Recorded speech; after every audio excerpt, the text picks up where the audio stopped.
And now to the story of an Arizona man who legal experts admit escaped the death penalty only to land back in jail tonight in Arkansas. Randy Brazil is one of two men convicted in the 1991 rape and murder of two Elfrida girls.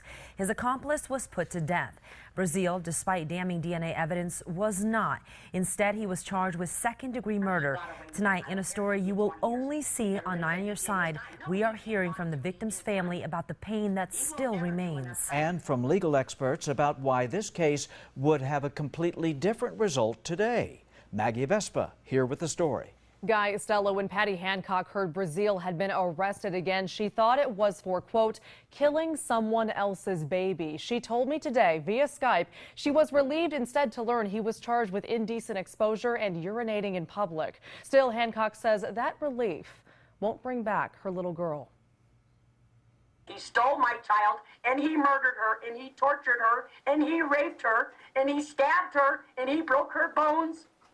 And he left her there to die. They say time heals all wounds. Unfortunately for Patty Hancock, time is the most painful part. Everybody says he did his time. No, he did not do his time.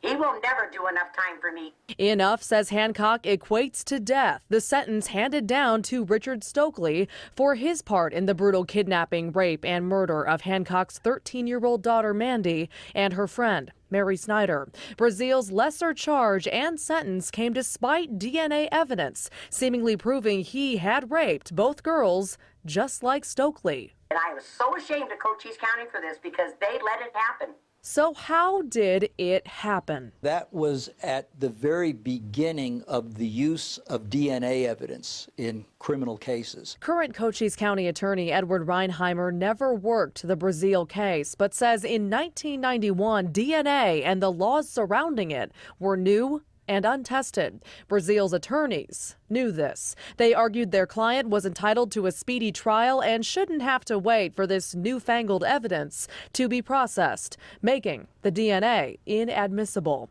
Reinheimer says it's a problem turned non-issue today. Now we have a specific rule which allows judges to extend the speedy trial deadline in those cases where there's scientific evidence that's waiting for analysis at the crime lab. A point that provides little comfort to Patty Hancock, who for the first time in 4 years knows where her daughter's killer is.